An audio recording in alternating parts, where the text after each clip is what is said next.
کیا آپ ہنومان جن کے بارے میں جانتے ہیں؟ اور کیا آپ یہ بھی جانتے ہیں کہ یہ جن کون تھا؟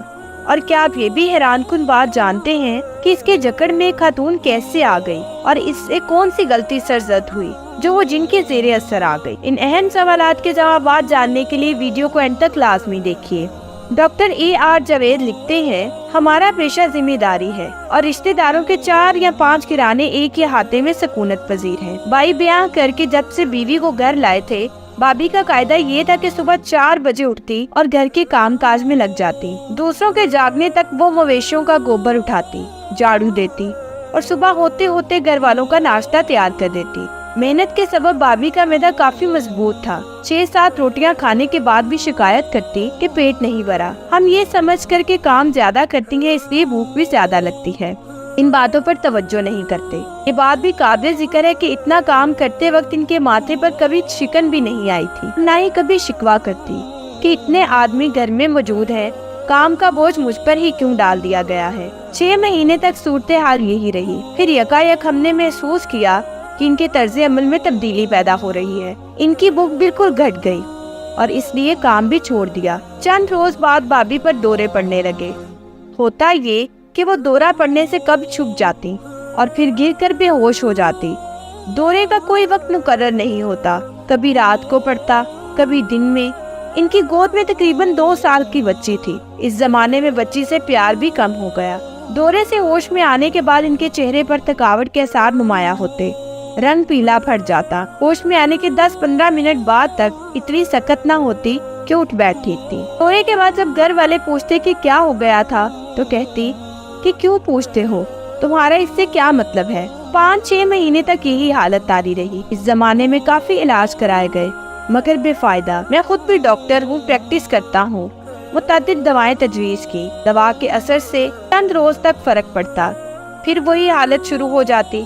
جب دوائیں مؤثر ثابت نہ ہوئی تو مریض کا روحانی علاج شروع کیا گیا۔ تعویذ وغیرہ دیے گئے، وہ بھی بے اثر نکلے۔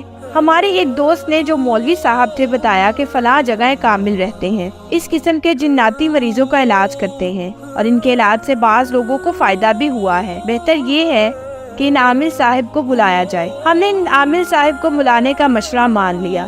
پتہ چلا کہ وہ خود عامل صاحب اپنے مریدوں سمیت فلاں جگہ آئے ہوئے ہیں جو ہمارے گوڑ سے قریب ہے۔ چنانچہ ان عامل صاحب کو بلوایا گیا۔ گھر میں کسی کو علم نہ تھا کہ عامل صاحب کو بلوایا گیا ہے۔ جو ہی عامل صاحب گھر میں قدم رکھا، مریضہ پر شدید دورہ پڑ گیا۔ عامل صاحب کو علیحدہ مقام پر ٹھہرا دیا گیا اور مریضہ کی حالت سے اطلاع دی گئی۔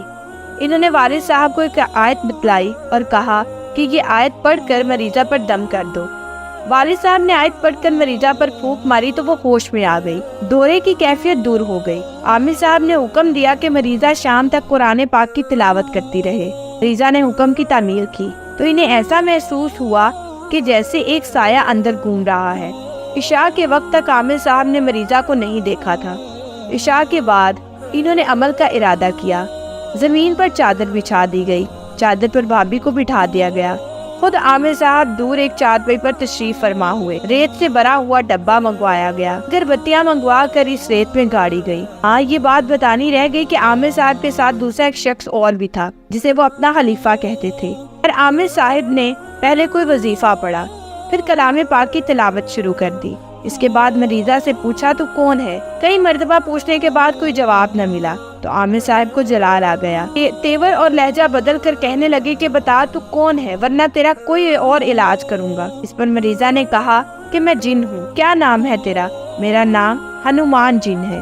عامل صاحب نے پوچھا کہ تو اسے کیوں پریشان کرتا ہے؟ تو مریضہ یا ہنومان جن نے جواب دیا کہ اس نے میرے گھر پر پیشاب کیا ہے۔ تمہارا گھر کہاں ہے؟ عامل صاحب نے دریافت کیا۔ میرا گھر بیری کے پیڑ کے نیچے ہے، جب لوگ رفع حاجت کے لیے جاتے ہیں۔ پھر عامل صاحب نے کہا کہ تم اسے چھوڑ کر جاتے ہو یا نہیں؟ جن نے کوئی جواب نہیں دیا تو پھر عامل صاحب نے ڈانٹنا شروع کر دیا۔ آخر جن نے اقرار کیا کہ چھوڑ کر چلا جاتا ہوں۔ عامل صاحب نے کہا کہ جاتے وقت کوئی نشانی دے کر جاؤ۔ جن نے کہا کہ کس قسم کی نشانی چاہتے ہو؟ عامل صاحب نے کہا کہ جس چادر پر مریضہ بیٹھی ہے اسے نیچے سے نکال کر دور پھینک دو اور مریضہ کو گرا دو، اگربتیاں بجھا دو۔ یہ ہے تمہارے جانے کی نشانی۔ پھر ایسا ہوا کہ چادر ہلتی ہوئی نظر آئی، مگر مریضہ اپنے مقام پر بیٹھی رہی اور اگربتیاں سلگتی رہی۔ عامر صاحب نے غصے میں کہا کہ تمہیں جو حکم دیا گیا اس کی تعمیل کرو، ورنہ تمہاری خیر نہیں۔ عامر صاحب کے حکم کی فوراً تعمیل کی گئی۔ یکایک اگربتیاں بجھ گئی، مریضہ گر پڑی اور چادر اس کے تلے سے نکل گئی۔ عامر صاحب نے مریضہ سے کہا کہ کلمہ پڑھو۔ بابی نے کلمہ پڑھا۔ عامر صاحب نے کہا کہ جا کر سو رہو۔ بابی کا فی الحال نڈال نظر آ رہا تھا۔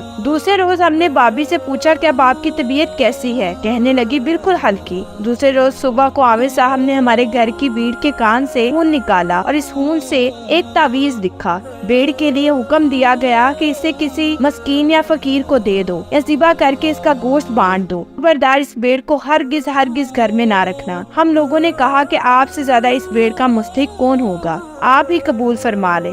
چنانچہ ان بزرگوار نے وہ بھیڑ قبول فرما لی۔ ناشتے سے فارغ ہو کر عامر صاحب نے اجازت طلب کی۔ ان کا چلا، جسے وہ اپنا خلیفہ کہتے تھے، کہنے لگا کہ حضرت یہ لوگ بڑے خوش اخلاق ہیں، شریف ہیں، بہتر ہے کہ کچھ وقت ان کے پاس گزارے اور ان سے کہیں کہ کچھ ہماری مدد کریں۔ میں امید کرتی ہوں کہ میرے ناظرین کے لیے آج کی ویڈیو بہت ہی دلچسپ اور معلوماتی رہی ہوگی، اور اگر آپ چاہتے ہیں کہ ہم ایسے ہی آپ کے ساتھ اہم موضوع شیئر کرتے رہیں تو ہمارے چینل کو لائک، شیئر اور سبسکرائب کرنا مت بھولیں، اور بیل آئیکن کا بٹن ضرور پریس کریں تاکہ ہر آنے والی نئی ویڈیو کا نوٹیفیکیشن آپ کو آپ کی اسکرین پر ملے۔ اب میں آپ سے اجازت چاہوں گی۔ شکریہ، اللہ حافظ۔